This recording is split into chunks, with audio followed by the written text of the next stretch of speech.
Continuing education knows that at the end, students want to graduate, and we can help them do that because we take the time to really listen to their needs and we understand all the different options that are available across the campus for them. We don't take a cookie cutter approach. We realize each student comes with their own story. So whether it's a part-time student looking to complete a degree program or someone just looking for online courses, we're there to connect them to the resources of the university.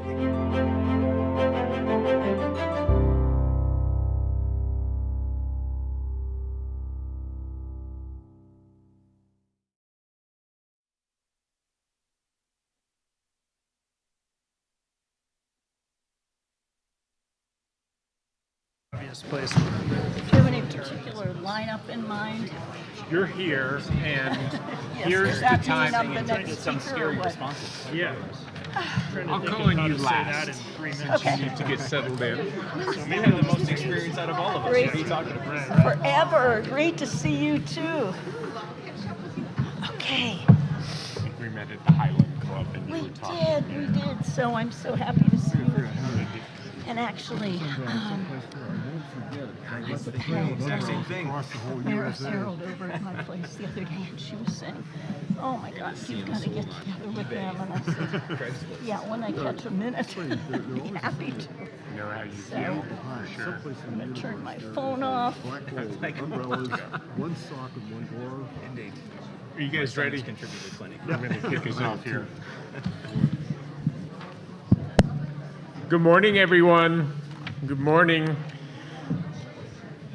We're going to get started here, and I'll start by droning on with the stuff that you probably aren't as interested in. Today is Friday, April 14th. Welcome to the Conference on World Affairs. My name is Sam Weaver, and I'll be the moderator today. The session is entitled Democracy in Hotter Times.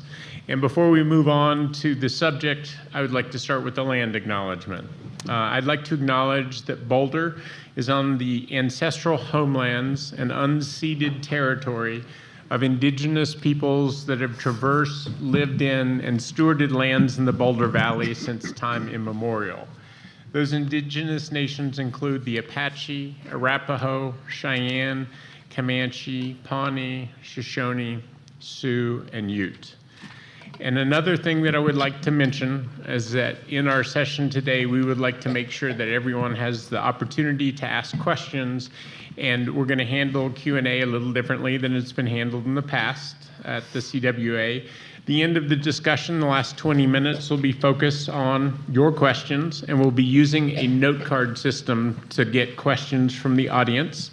Anytime during the panel that you would like to ask a question, you can raise your hand, and one of the producers will come around and bring you a note card and a pencil, and you can write your question on a card, and it will be brought up here, and I'll use it to ask questions at the end of the session. Please write legibly. Please keep the questions short. I won't have a lot of time to interpret them, so I'm probably just going to read them as they are. And the last thing about Q&A is we'd like to emphasize student participation, so I will prioritize questions that come from any college students or high school students. If you'll just write student at the top, I'll know that you're a student asking the question. And now I'd like to do a brief introduction to the panelists. My name is Sam Weaver. I work in energy technology. I was on Boulder City Council for 8 years and the mayor for the last 2019 to 2021. And this panel means a lot to me because when I first got on council was in 2013, immediately after the huge floods that we had in 2013. And I could tell you that climate change impacts hijacked my life for a year while all we did was talk about flood recovery. Some of the other folks here have got various ways that they've interacted with climate and democracy. David Orr was a professor at Oberlin University for 27 years in environmental studies. He is now at Arizona State University. He's the founder of Solutions, which is an Oberlin sustainability project, and David will tell us more about himself later. Claudine Schneider, immediately to my right, 10 years in Congress as a congressperson from Rhode Island, worked on global warming legislation while she was there, speaker consultant currently on these subjects. Kurt Siegler is with us. He's a correspondent with NPR News. He focuses on Western issues, in particular climate change. And then Lev S., a name that I will butcher, so I won't butcher. You can read it in your program. He's here at Leeds at CU Boulder. He's a professor, a teaching professor, and he focuses on environmental and social justice issues. So with that, we're going to start, and each panelist will give us 3 minutes on their background and how they think about this problem of democracy in hotter times. And if it's okay, David Orr, I'd like to start with you. I was hoping you were going to go down the line, but you didn't. I like to keep things uncertain. You did that. In 3 minutes, climate change and democracy are two of the crisis and existential issues of our time. And we tend to think of them as separate kinds of things. In the work I do at Arizona State University and in a group we have assembled here in Colorado, the CDI initiative, several members of that group are here, including John Powers, and Peter Brown may come in just a few minutes. But what we're assuming is, number one, that climate change is a long-term problem. We can say whatever you want, but it will be a long time, measured in hundreds of thousands of years, before the Earth restabilizes. Most of the heating has occurred in the oceans or gone into the oceans. So 93 or 4 or 5% of the heating we've released, which is roughly equivalent to 3 atomic-sized, Hiroshima-sized atomic bombs going off every second, every day, every week. That's a lot of heat being released. Most of that's going to the ocean. So it's a long-term issue. It isn't going to be solved in a way that you fix a broken car. It's not that kind of issue. So the cause of this is on the other side of the coin. It is democracy. We knew enough a long time ago to do much better on climate and energy issues than we have subsequently done. And the question now is, how do we do better? The default setting for, I think, all of us on this planet is authoritarian solutions. Run the film fast forward. Most people believe that we've got to centralize power and create some kind of climate leviathan to actually manage human affairs on the Earth. Our assumption is radically different, that the only way we are going to manage or deal with climate is to rebuild democratic institutions. So that is the purpose of what we're doing at Arizona State, what we're doing here in Colorado and elsewhere. We have a book coming out from MIT Press in midsummer called Democracy in a Hotter Time. Bill McKibben wrote the foreword, Kim Stanley Robinson wrote the afterword to the book, and there are 16 great essays sandwiched in between. So the last thing I'd say is this. I think the question for us here is, what do we do about this? And one of the things that we're proposing is that no student graduate from any university, including Colorado University, without knowing what planet they live on and how that planet works. And no student graduates without understanding the basic rules, the civic rules of a civil democratic society. And no student thoroughly graduates without understanding how these two things are related and why they're important to their lives and careers. And then, what do universities do?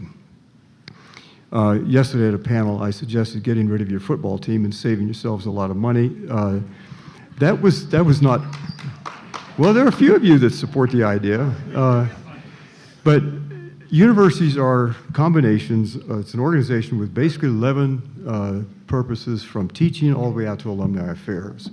It includes investing and spending and all the ways universities function in the world. So climate change ought to entail a large shift in what universities do and how they do it. And starting with the training of a new generation of climate leaders that understand that we are citizens in both a democracy and in an ecosphere. So if there is hope to be found on these issues, it is in a rebirth of universities as agents of creating democracy, call it 4.0. Democracy 1.0 was all the previous tribal democracies. 2.0 is Athens. 3.0 began in a hotel room in Philadelphia and also in France in 1789 to 1795. 4.0 has yet to be invented. And it's a democracy that will give rights to future generations, other species, land forms. It'll be much more just, fair, and decent. Those aren't just good things to do. They are, if we're going to solve the climate crisis or manage the climate crisis, there are necessary things to do. I'll Thank you, stop there. David. Thank you so much. And Democracy 4.0, we'll come back to that, I promise. Next, we have Claudine Schneider. Claudine, what do you think about what's coming? Well, since you asked me to introduce myself first, I'm going to do a little bit of that because in looking at the crowd and the age of the crowd, with all due respect, it does not necessarily mean you are closer to death than I was when I was 25 years old. And I was told I had a 50-50 chance of living because I had a form of cancer. And that I attributed to growing up right outside of Pittsburgh, which was one of the most polluted places one could imagine. And very quickly at age 25, I started thinking, why am I here? What is my purpose? And I hope that each and every one of you in this audience today asks yourself that question, because here we are at a moment in history when it requires all hands on deck. That means I don't care if you're retired, there are still things you can do to guarantee that our democracy is secure and that our climate is livable for not only today, but future generations. So unbelievably, asking how I can serve, I was elected to the US Congress, even though the registration in Rhode Island was 15 Democrats to every 1 Republican. I ran as a Republican because I didn't want to be part of the good old boys club. I thought, you know, even if I don't win, I'm going to run my campaign differently, and I'm going to talk about issues that I believe are important, and that is the environment and how we spend taxpayers' dollars. I introduced the first and only revenue-neutral Global Warming Prevention Act in 1989. I had 140 co-sponsors on that bill, bipartisan co-sponsors on that bill. Parts of it passed, like, for example, when you go to buy a refrigerator and it has an Energy Star rating on it, that was my legislation. But after serving in Congress for 10 years, I taught briefly at Harvard, and then I was asked by 2 businessmen to join them in a business. And I was very excited because we were going to do energy efficiency and renewables and prove to the country that you can make money, do well by doing good at the same time. And so that's exactly what we did. And there too, we had a 10-year exit strategy. So where am I today? I made a pledge that I am going to keep working on climate. And when Donald Trump got elected, got to keep working on democracy. So I formed something called Republicans for Integrity and pulled together my former colleagues from the House and the Senate to speak up and let it be known that our democracy is on the ropes. And until every single human being, regardless of party, stands up for what is truthful, what is right, what is good, then we are missing our responsibility and a critical opportunity. So I am pushing CU to do everything it can in both of those respects. I am partially out of breath right now because I was zipping around the parking lot wondering, why do we have so many cars on campus when we're trying to reduce our greenhouse gases? There needs to be a policy here. Why does CU continue to invest in the fossil fuel industry and their pension funds in areas where they do not do anything to contribute either to democracy or to climate mitigation? So. Very good.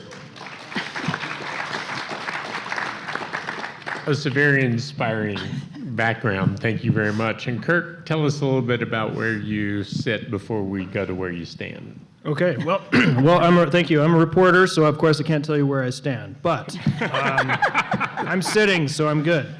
So I cover the West, as was said, mostly for NPR. I spend a lot of time in rural communities that were dependent and are still dependent on natural resources.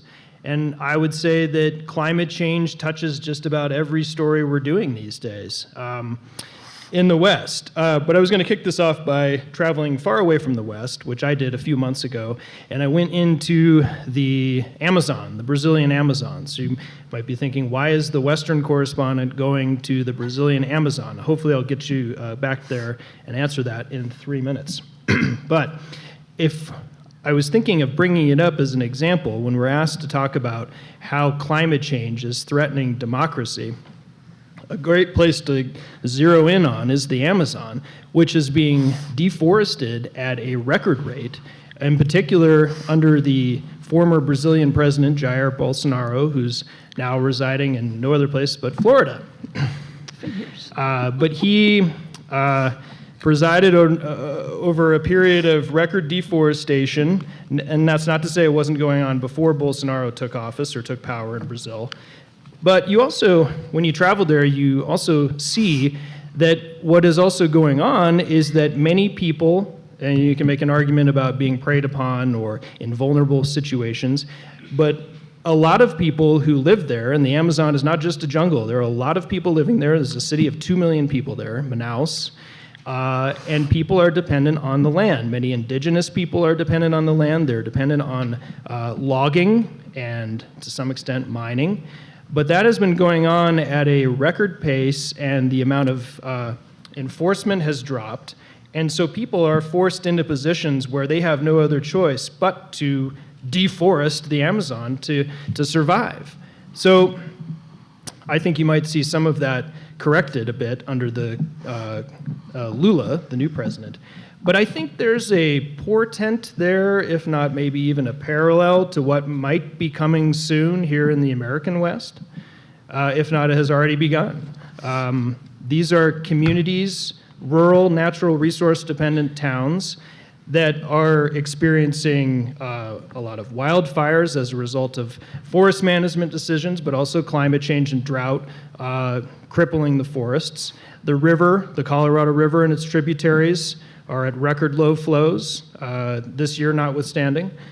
And these are straining communities, and these are the social conditions that we know around the world and from history that are ripe for authoritarians to come in and capitalize on economic frustrations, economic resentment. If you were to look at, which you probably all have, most rural counties in the West, those notwithstanding that are university towns or ski resort towns, most went overwhelmingly for Trump, who comes in the politics of grieving,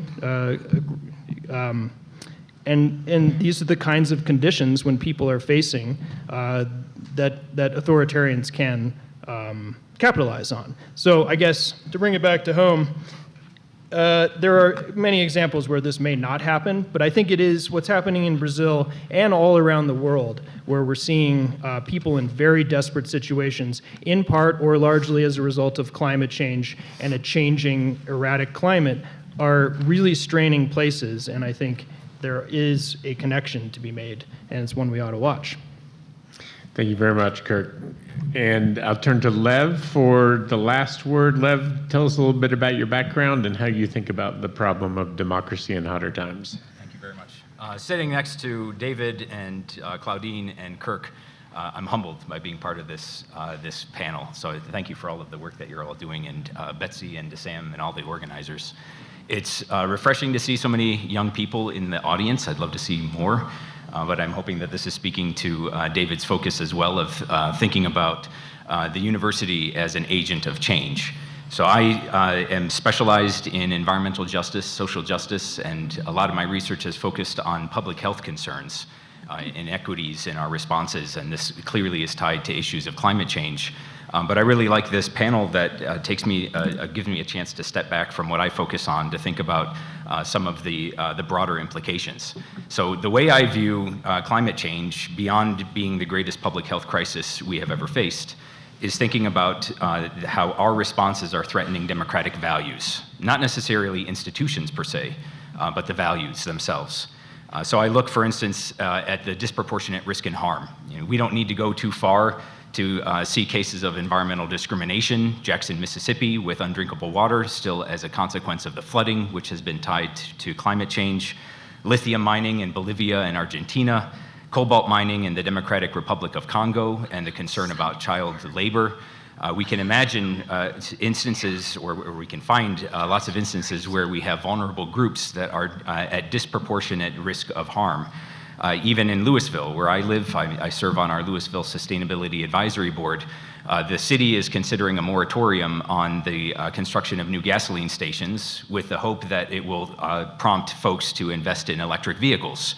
These aren't emissions free. So one of the concerns that I have raised is that, well, look, we get our power from various counties, the coal burning power plants, look at Adams County with Commerce City, until our grid is electrified.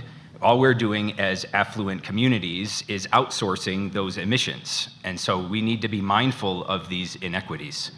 I also worry about our dogmatic faith in technology as a panacea. Think about geoengineering. This was in NPR not recently, not too long ago.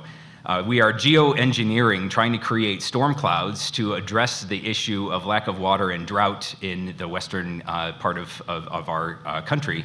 And we are using silver iodide and shooting them in big cannons to try to create storm clouds. Clean meat.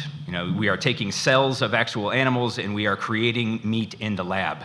So the thought that we can just sit back and continue our lifestyles and technology will get us there, let's just have faith, I think is quite a concern.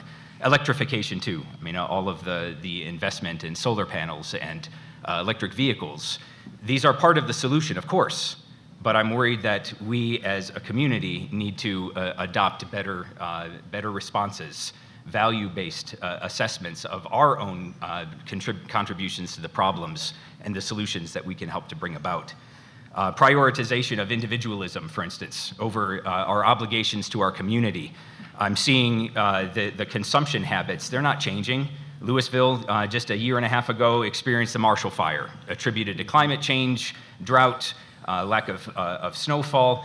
And if you drive down 36 and you come into our town, you're going to start seeing all sorts of rebuilding. A highly affluent city that is now rebuilding homes twice as big as you saw before. What's the thought? Greater energy efficiency, better insulation, solar panels, great. But it has to be part of a broader response where we take greater responsibility. Not to mention globally, the growing middle income countries. You have countries like Brazil, Russia, India, China. They're approaching middle class status. They're starting to gain more affluence. They want to spend more and have higher standards of living. These are going to entail exponential or contribute exponentially to the problems we're facing. And then the last one is thinking about the young folks. Some of my students are in the audience as well. One of the challenges as a faculty member is to try to push back against the cynicism. There's a lot of heaviness even in these 4 introductions. Everything's going sideways, retired or not. There's this burden that we're all facing. And I think this generation is the first generation that has grown up with this reality, bombarded by problem after problem.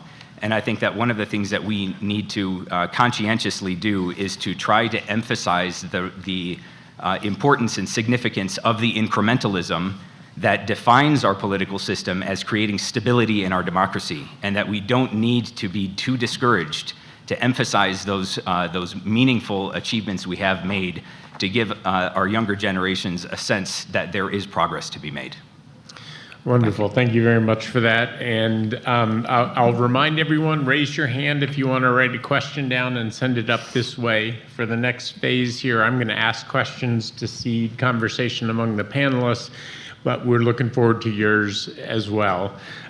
So I'll start by saying that I was mayor of Boulder, and so I got to know extremely well the fact that mayors and county commissioners are very close to their constituents. We know them, we see them every day in the grocery store and so on, but there's other levels of government. And pretty quickly, even when you're an elected representative, you run up into the restrictions of power that you're only able to talk about your city, but the changes that need to be made to correct and to mitigate some of the climate change have to come from global changes, as well as national changes and state level changes. So there's this complexity that you can have, say, Nashville, a blue city in a red state, to take a current example, where the city may want to do one thing and the other layers of government above may have other concepts. So I'll turn to the panelists and say, in the context of democracy and the fact that it exists at these different kind of scales, how are we going to break down the barriers that let us do kind of coordinated action? And I'm going to start with you, Claudine, because you've been at the other end of the government spectrum. Well, when I say it's time for all hands on deck, I am not kidding. I have been living in Boulder for almost 25 years now, and I moved out here because of the 3 national labs that focus on climate. But, and my focus while living here has been not so much local, but more national, the world I came from, and have felt and fought very strongly about making sure that we have a responsible Congress. But now the shift has been moving to the local governments, and beyond the local determinations, it's now integrating into another sector of our democracy. As you all know, we have 3 different parts. We have the executive branch, we have the legislative branch, and we have the judicial branch. And unfortunately, now so much of our democracy is being determined by the judicial branch. So it's absolutely critical that we pay close attention to what is going on in all levels of government. We're very fortunate that we have some great local leaders here in Louisville and in Boulder, but and we have some terrific leaders in the state legislature and in Congress, but that's not enough. If you get complacent, then look briefly beyond our borders to some of the other states and get involved in some of the nonprofit organizations that are on the front lines, making sure that local governments continue to have a voice and that the federal government is not overriding many of the decisions, nor that the courts are overriding many of the decisions of local public participation.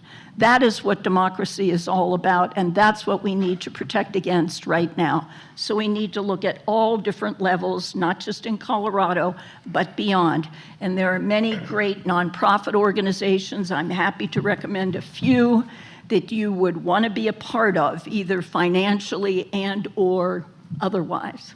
Very good. Thank you, Claudine. Kirk, what do you think about the many layers of government and how to coordinate? Well, you mentioned the Nashville situation. I mean, it's something we cover in the news media increasingly. And 3 years ago or so, NPR relocated me to Boise, Idaho, to be better positioned to cover Trump's America, basically. In fact, I pitched it over Denver. They were going to move me here because Denver's a little bit more central. But even in conservative Idaho, the largest county in the state, Ada County, which includes Boise, which is moving a little bit to blue, but it's still a red county.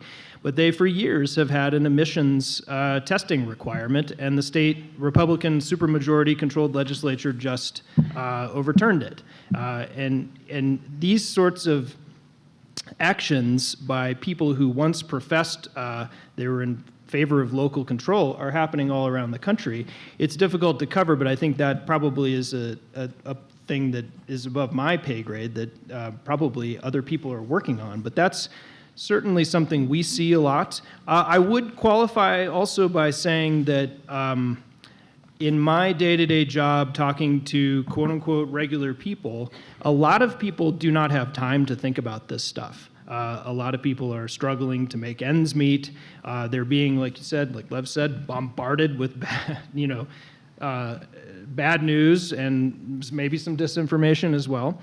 But so a lot of people aren't paying attention and don't have time. Even in a far-right Republican-controlled state like I live in, they're not always following the state legislature where most of this kind of policy comes out of. So I think we have to keep that in mind too, that when we're mostly in an elite crowd thinking like, okay, we've got to protect democracy, but a lot of people are just basically struggling and they don't have time to focus on this. So that would be my... I'll try to think of something positive to say the next time the mic comes to me. David, are you going to bring us positive or go negative? You know, I don't know. I haven't thought about it yet. You know, the situation is so, one thing is positive. Public opinion poll data, regardless of left-right divisions or anything else, strongly indicate that most Americans, if you ask the question right, want to drink clean water, breathe clean air. They really don't want climate chaos. And so if you put the question to them, there's a huge majority of us. We're a majority. The problem we have is, in a way, those of us on this side of the chasm, supporting all the right things that most people would accept in this room, don't affect what happens on the other side of the chasm. The other side of the chasm is where laws and regulations and so forth are made. The problem is that the bridge that ought to connect those two sides has been rendered into a toll bridge. It's accessible only to the wealthy. And so first order of business, end Citizens United. Take money out of politics. End the corruption. The situation, two other comments on this. Boeing faced an issue of how to redevelop their 737, their flagship plane. And it was designed back 60 years ago, went into production 50 years ago, and so that plane had mechanical systems and all kinds of stuff that was outdated, badly outdated. So what they decided to do was a patch job on the 737. You all know what happened then. Two planes crashed because they were unmanageable, no electronic controls, no disaster prevention systems. 400 or some such people lost their lives. They needed to do a systems rebuild, start from scratch. Now, we can't do that, but we can go back and consider some of the DNA, the structural issues that control our politics. To start with the Constitution. That document was written in between 1787 and 1789 by mostly white men, slave owners. And in that document, if that document was rewritten now with what we know about how the earth works as a physical system, what would that document look like? That's a world that has leads and lags and lots of nasty surprises and things are interlinked. That would be a different document now. And so we're saddled with all kind of absurdities. Montana and California both have 2 senators. Montana has 10 people and 40 million cows. California has 40 million people and 10 cows. Each get 2 senators. Now, something's wrong. We have to go back and begin to rethink some of the basics by which we do the public business. And I think the public is ready for that. Thank you, David. Lev, what do you think about the different levels of government and coordination of climate response? I'd like to try to integrate David's and Claudine's points about the strength of the judiciary and also thinking about the case Citizens United. And if you're thinking, what is Citizens United? This is what I'd like to contribute. The most important thing at all levels is an informed citizenry. So if you're thinking, what is David referring to? In 2010, the Supreme Court ruled that corporations could exercise their freedom of speech and create super PACs and donate indirectly to political campaigns without limit, whereas average citizens like you and me are capped at $2,500 for a presidential campaign. This is the money in politics. The informed citizenry is what we need. And if I'm thinking about, okay, what do I do, Claudine, about the force of the judiciary and how do I push back against Citizens United? Or think about Denver, 2022, it was listed as the 7th worst city for the air quality when it came to particulates. And 2021, it was listed as one of the 7th worst cities in the world for air quality. What the hell do we do? You know, I'm just one person. And this is where I would say, if I'm talking to my students, if I'm talking to neighbors who I have, start local. You know, I don't know if the impact's going to rise up, but the idea is to be informed, to take some action. You go to a town hall meeting, have a conversation. What you're doing here is valuable. Don't understate this. This is part of taking reins, of feeling like an intractable, unmanageable problem, and trusting that as more and more people talk about this, the ideas coalesce, we will find agreement and try to improve. Because at base, I agree with Kirk. We generally will agree on a lot of the priorities regardless of our walks of life, our backgrounds, our political ideologies. When it comes down to standards of living, that's where we need to find that overlap, and it happens with conversations like this. So keep at it. I just want to interject a little piece of good news here related to Citizens United. Not that it's going to be overturned anytime soon, but given the fact that some of you are taking notes, and I appreciate that, because there's an organization called As You Sow that advises investors. And they just recently came out with a report of the 20 top CEOs that the executive pay for the CEOs in the top 20 corporations. And what's interesting to me that the media does not cover is that we talk about this income disparity, and it has a lot to do when you look at the fact that so many of our corporations have had profits, outlandish profits in the last couple of years, and the CEOs have had outlandish pay. So that too says our corporations are not really hurting, it's just the distribution of those corporate funds. But what's also interesting is that on March 7th, I was at the National Press Club, and the University of Michigan Herb Center announced the beginning of something called corporate social responsibility. And it is an effort to get corporations to agree to 4 basic principles and to stand on those when it comes to political giving, which is out of control right now, if you hadn't noticed. And not only to have a foundation to stand on, but to have other corporations join them so they're not standing alone. So IBM was one of the first companies there, Pirelli Tire, Dannon, Ford Motor, a number of others are joining. And it's absolutely critical that we look closely at where are those corporate dollars going when it comes to financing the seditionists, now morphing into democracy. If you look at Citizens for Responsibility and Ethics in Washington, shorthand is CREW, they will give you a list of all of the top corporations that are continuing to finance the seditionists, the folks who were part of the January 6th insurrection. So corporations play a huge role, and you as consumers play an important role in where you shop, but also where you invest your money. And if you're not investing in what is known as ESG funds, environment, social, and governance funds, then you are completely part of the problem. So if anybody wants more information on any of the things I'm sharing with you, see me afterwards. I'll be happy to give you more info. I was going to... Am I on? Yeah. I thought of something positive, but it does start with doom. But an example of a real visible thing that can galvanize action when it comes to climate change in a state whose leaders for quite some time denied human-caused climate change was a thing, not all state leaders, but just next door to us in Utah. So you have you also have some of the dirtiest air in the country in Salt Lake City as a result of the basin topography, but largely because of the vehicle emissions and the oil refinery and the international airport. You also have a lake, the namesake lake, which is now under threat of drying up in 5 years, which, among other things, the Great Salt Lake drying up seems like not something we can even wrap our heads around, but now the leaders of Utah know that it's possibly going to happen. And so what that would even do to air quality alone in the Salt Lake City area, which many people, another thing about the West, a lot of people think of the West as cowboys and sagebrush, which is true, but most of us Westerners live in cities.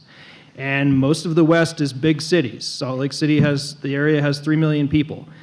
So if you've got dust storms blowing up toxins from the dried up lake bed, you've got an environmental disaster that Utah and perhaps the West hasn't seen since the Owens Valley of California, which, by the way, did not have a 3 million person town next to it. That's not to say that many people there did not suffer from dust storms after Los Angeles diverted the water away from the Owens River. But to sum up, the state legislature and the governor has pledged, and local news reporters are pledging to hold him accountable, that the Great Salt Lake is not going to dry up under our watch. And we are going to broker some deals with alfalfa farmers who have been diverting a lot of water, much like in the rest of the West. Agricultural diversions have led to the Great Salt Lake shrinking, but it's also just the fact that we're in a 23-year mega drought. But I think that there is some hope when a broad section of people in Salt Lake City is sort of a liberal-run government, but with the overarching, very conservative state. But people there are getting together because they've got a serious crisis on their hands, and they look at it every day. So sometimes I think it just takes something like that. Thank you, Kirk. We did get some light at the end. Thank you for that. One of the points Kirk brought up earlier, which is that people have no time for this, is a really important point to me about democracy, because not only do we count on an educated voting base, we count on an attentive voting base that cares about the issues. And so one of the questions I have for the panel is, how do we make such a big problem as climate change something relatable to people in their daily lives? Because it's hard to convince people, hey, we didn't have a flood or we didn't have a plane crash, so your life is better, because they don't really experience the alternative. So how do we get people to understand that this is something that affects them? And how do we get them to understand how it affects them or how it might? And I'd like to start with Lev on that. Sorry to put you on the spot, Lev, but how do we get people to pay attention?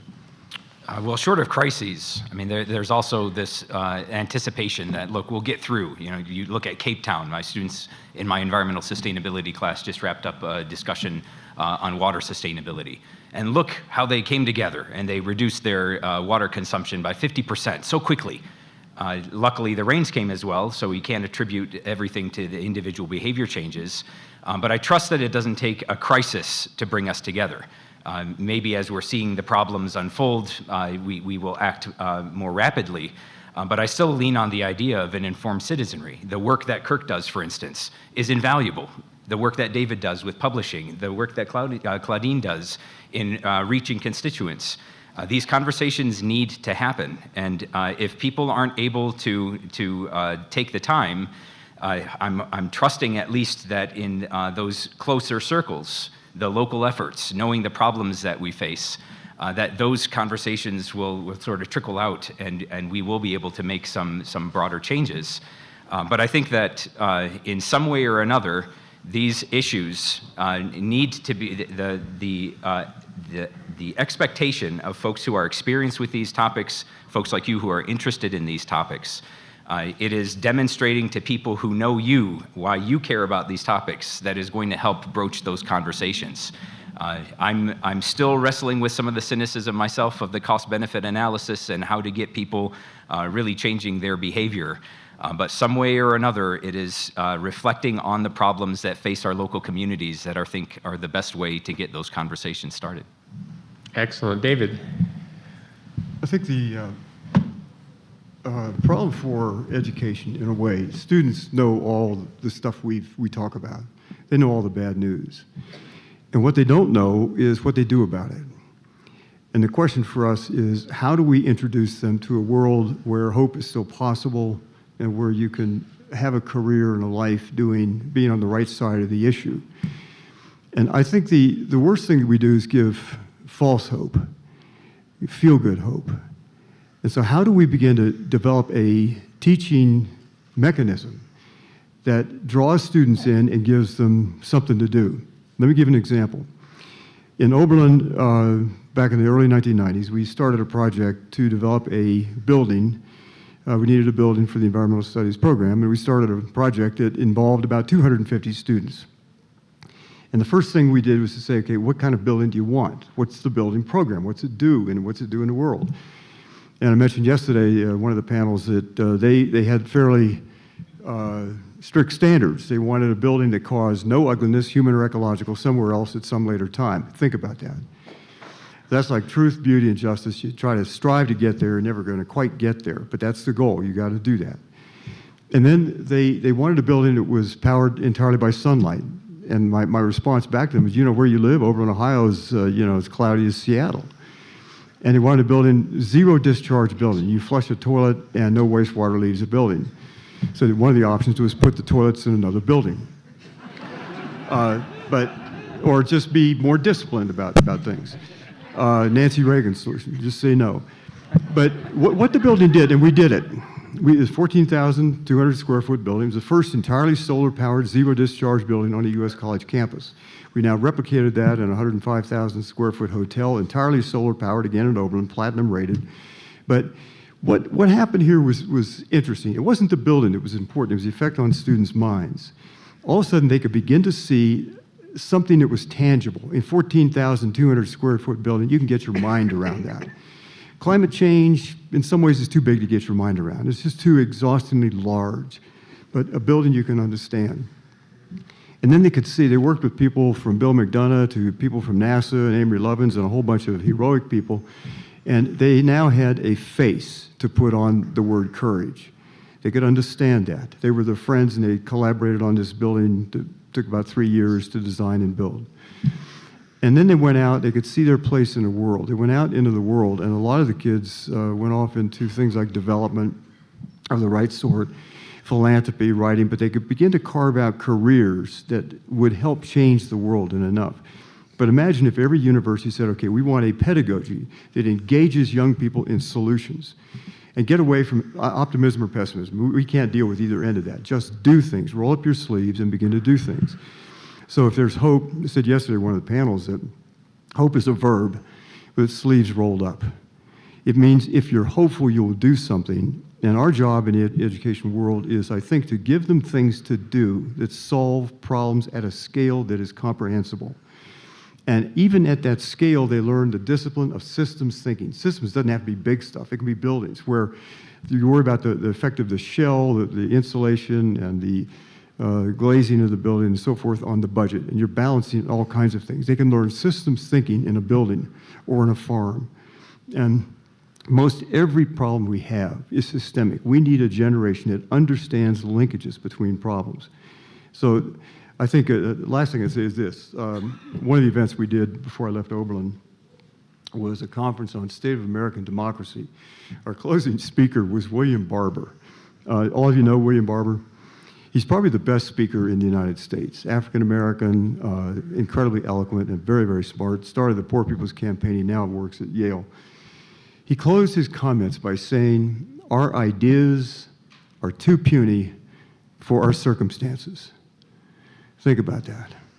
Where do we get non-puny ideas? If a university can't do that, let's begin to think outside the proverbial box, connecting ideas.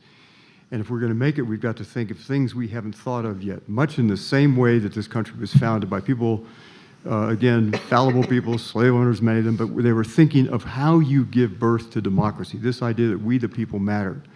And there's something important here. Was it perfect? No. But was it a good idea? Yes. Was it a fertile idea? Absolutely. Thanks. Thank you, David. And I'm going to take a pause here, and I haven't had our last two panelists comment on that question because I want to move on to the student questions because I think the answers will be require a lot of time to think about. And I'm going to start with the first one, which is a simple question, and I'm going to come to you, Claudine, with this and then go down the line. But how can young people feel like they have a voice in our democracy? I ask it just the way it was written because I think it's existential and important. I think that young people can have a voice in democracy by being part of an organization. One person, it's a solo, but when you form a chorus, your strength is so much greater. You saw what the students were doing about guns in Tennessee. Fantastic. They needed the mothers and the fathers and the teachers to join them too. So coming together for students is critical. Number two, you do not need to reinvent the wheel when it comes to democracy. There are so many outstanding nonprofit organizations already working on various aspects of democracy, whether it's redistricting or voter enlistment or signing up new voters. There are so many different things that you can do. What you need to understand by looking in the mirror is figuring out what is your passion? What do you really care about when it comes to being part of the solution for democracy? And then either I can give you the name of a great organization or you can Google it, but there are plenty of them, and organize your friends to join with it. And In addition to democracy, let me just mention climate. Here in Colorado, we have something called CCLC, the Colorado Coalition for a Livable Climate. There are 43 nonprofit organizations that are part of this coalition. I am not an active participant, but I'm on their listserv. All of you can donate a few dollars, but pay attention. Their sole focus is on the state legislature and on climate here in Colorado. And I am blown away at how effective and professional they are. But each of them need more members, they need more money and more support. And if you are part of the university and you care about democracy and climate, you ought to be part of Mission Zero. And even if you're not a student, if you are a retiree, they need financial support. A few individuals came together to initiate this with their funding, but there's more funding that is necessary to hone in on the students here at CU and to help them be part of the solution. Very good, thank you. And Kirk, how can young people feel like they have a voice in our democracy?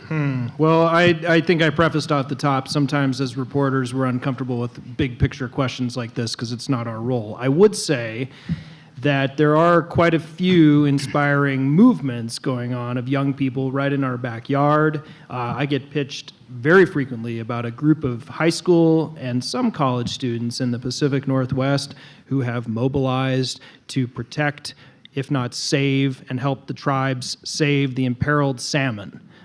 Most of which do not make it up to the headwaters as they used to, as we well know, for a myriad of reasons, climate change chief among them.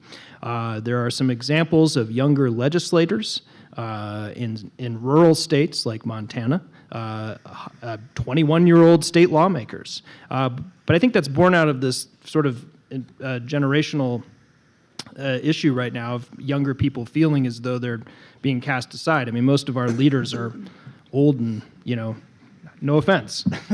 But, in my hometown, there's not my hometown, but my adopted hometown right now, there's a 18-year-old who successfully got himself on the local school board by saying that, we don't have a voice. How ironic is that? Students don't have a voice on our school board. So if I was going to step into an advocacy role, I would try to make a pitch that young people should be getting into journalism.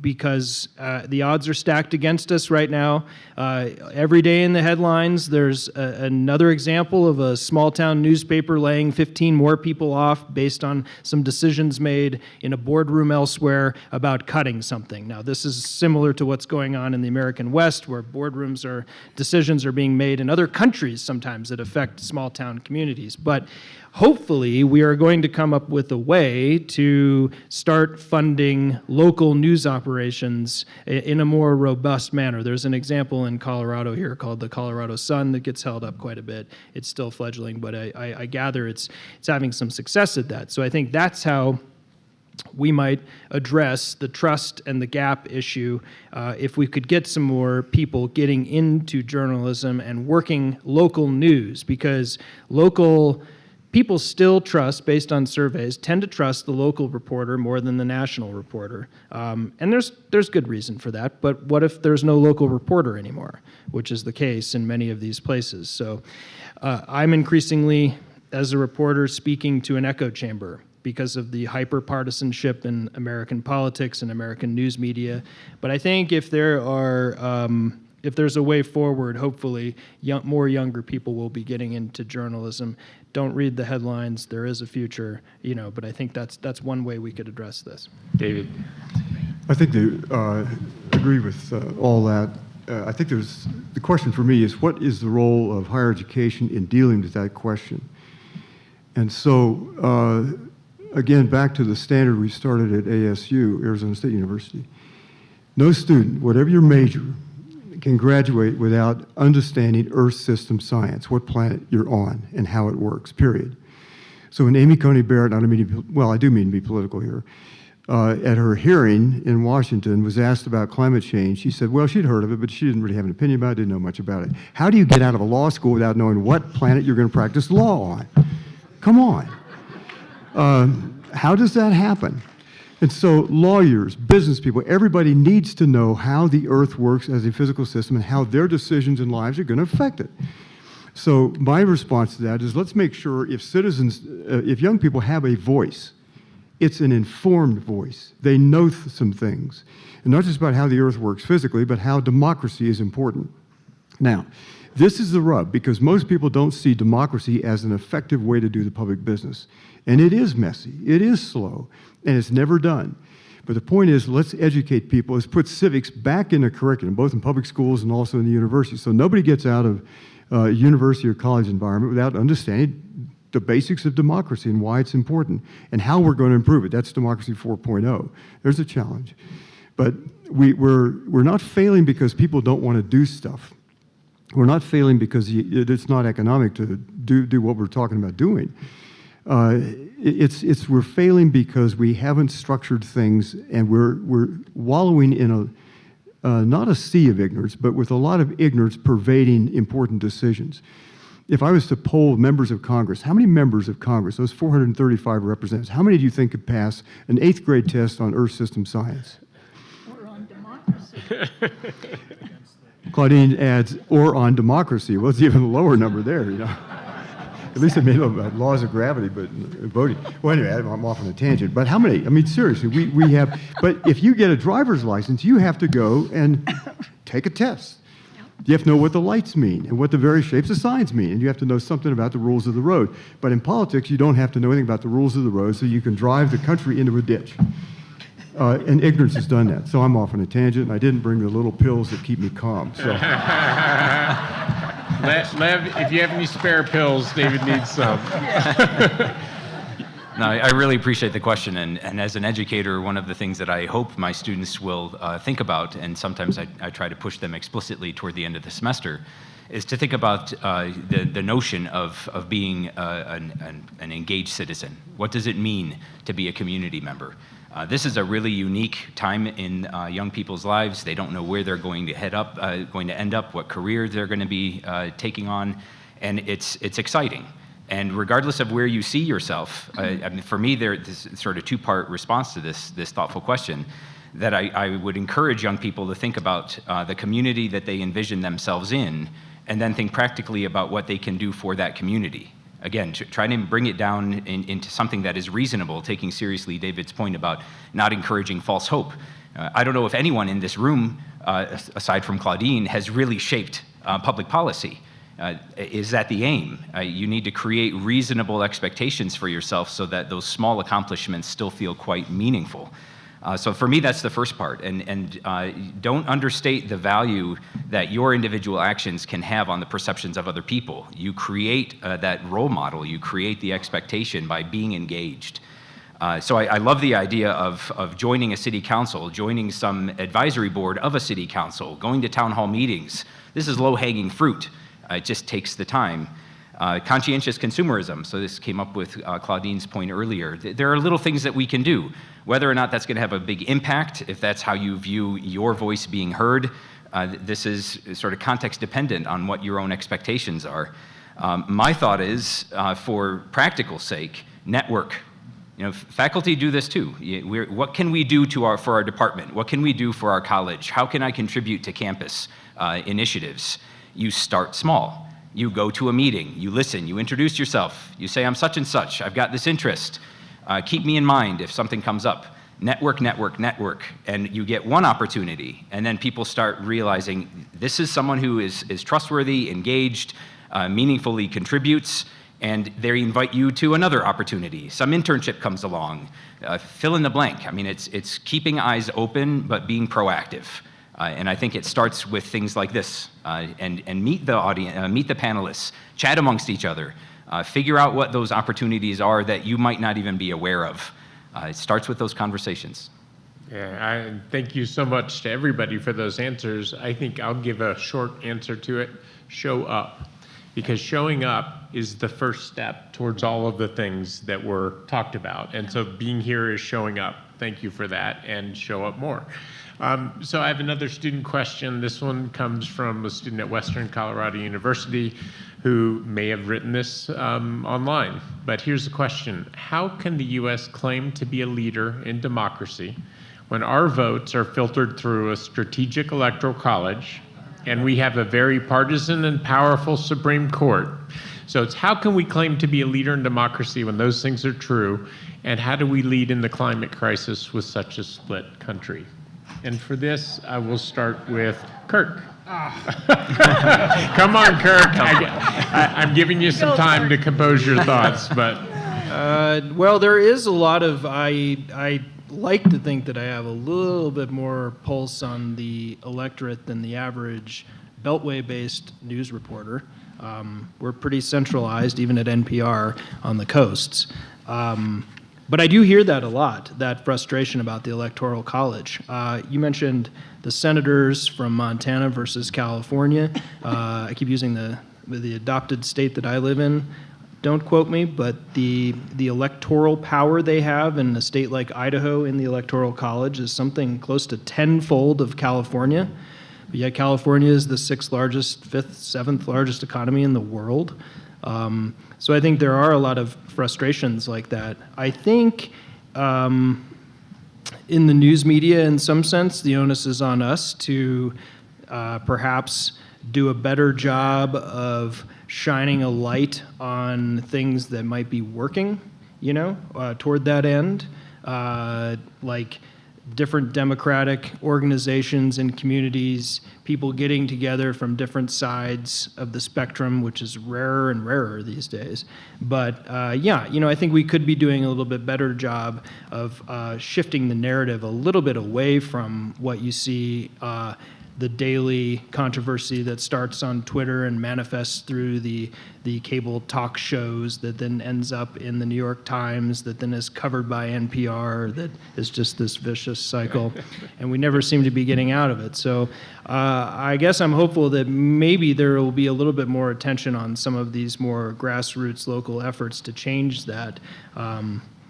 Because I think it is a big frustration that you hear right now. People do not feel as though they have a voice, and in many cases they don't. And even by some of the people claiming to give them a voice, that's sort of the irony that, in fact, in the end, they may not have their best interests at heart. But I do think there is a growing movement, and it is, as the questionnaire said, it's a very big obstacle to try to confront when all of the deck may be stacked in one certain way. So I'll leave it at that. Thank you so much. David, what do you think?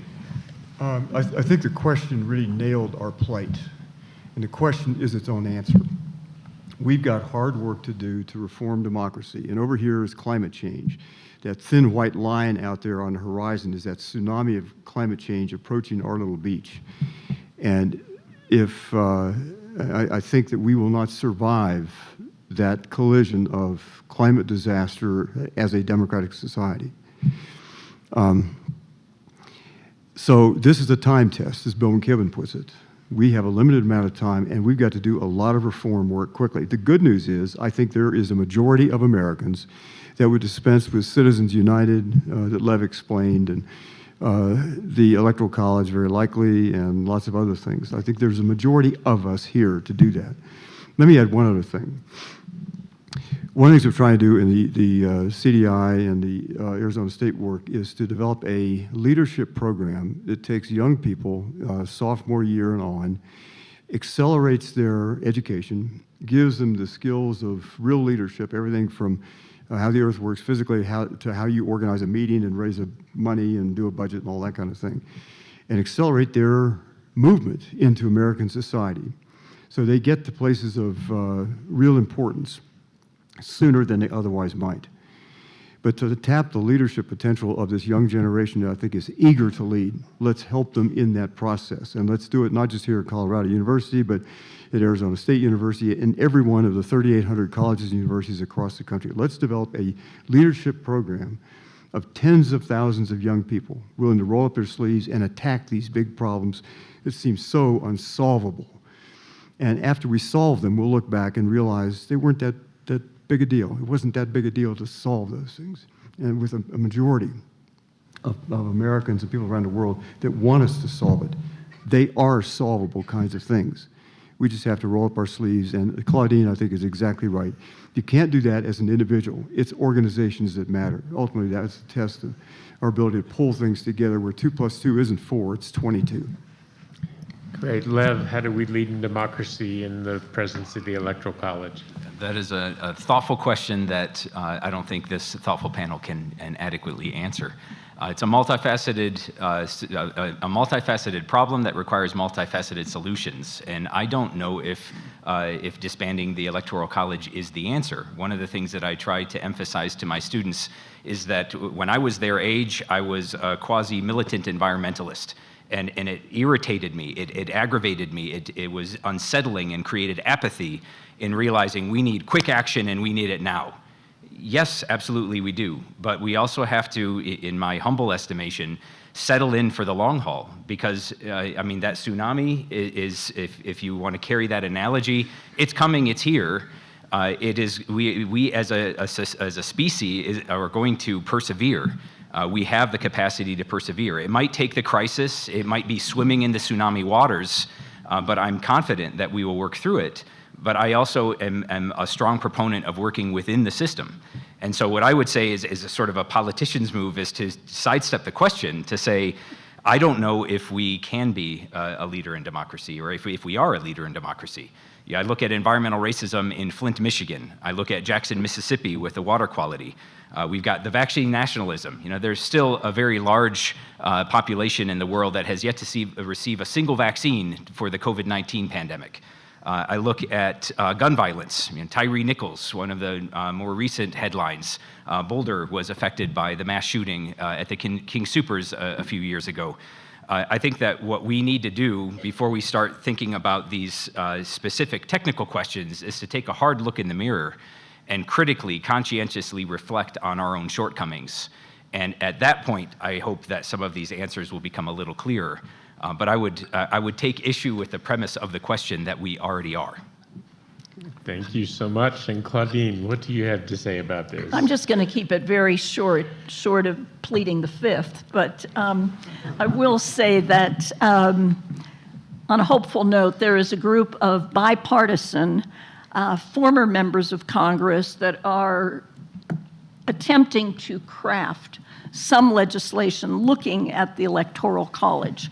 But let me also say, good ideas are one thing. Getting them implemented is the other. And the other is, as a Republican, I'm saying to all of you, probably preaching to the choir here, I do not see any Republicans today that are representing the public interest.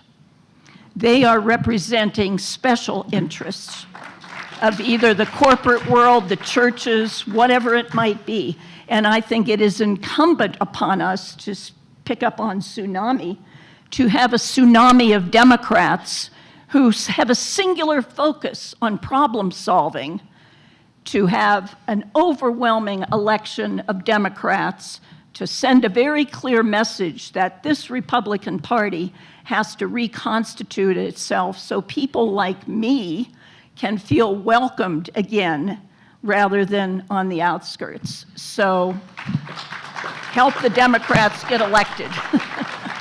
Very good. So thanks for those thoughts. And I'm going to close with the last question. We have about 3 minutes left. And I think this one kind of is a nice follow-on to the last one, which is how can democratic countries, or in our case, mostly democratic country, influence more autocratic countries into working towards more environmental friendly solutions? So that gets more to the global level of government. Anyone have any thoughts on that you'd like to share? I'm going to call on you if you don't raise your hand. I think, just very briefly, like anything else, if we want to influence others, we need to lead by example.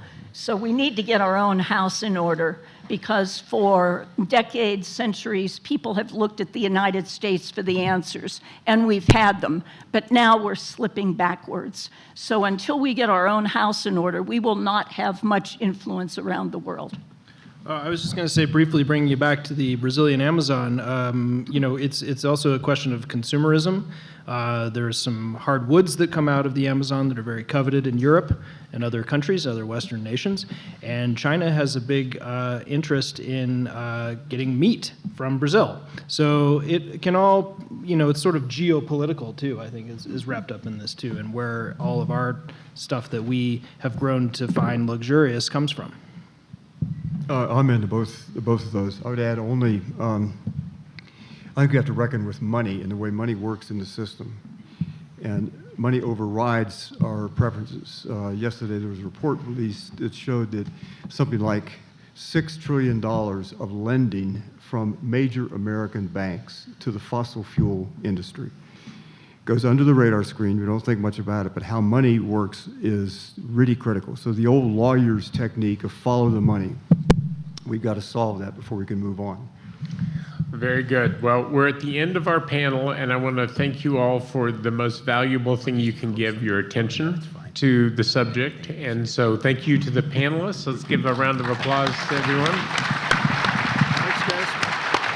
I'm so excited to meet you. I'm such a- Thank you for attending the session, and I hope you enjoy the rest of the conference.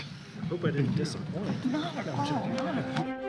Continuing education knows that at the end, students want to graduate, and we can help them do that because we take the time to really listen to their needs, and we understand all the different options that are available across the campus for them. We don't take a cookie cutter approach. We realize each student comes with their own story. So whether it's a part-time student looking to complete a degree program or someone just looking for online courses, we're there to connect them to the resources of the university.